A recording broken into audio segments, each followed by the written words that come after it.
नाज़रीन, Karachi arts council में जारी सिंध लिटरेचर फेस्टिवल जो अॼु ॿियो ॾिहाड़ो आहे। अॼु सियासत समेत 19 बेहकूं थी रहियूं आहिनि। वधीक तफ़सील ॿुधाए रहियो आहे इमदाद सुमरा।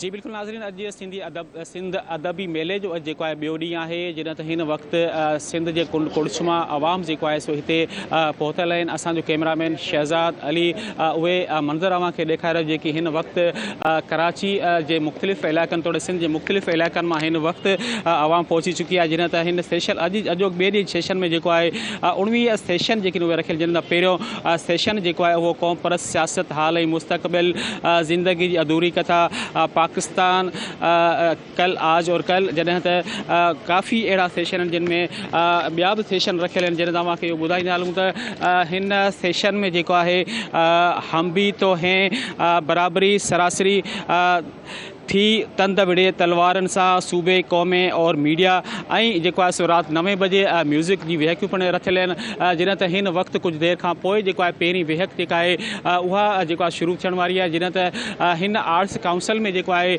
सक़ाफ़त जे हवाले सां अव्हांखे ॿुधाईंदा हलूं त हिते सिंधी लिबास जेके आहिनि उन्हनि जा बि जेके स्टॉल लॻाया विया आहिनि, किताबनि जा बि स्टॉल लॻाया विया आहिनि।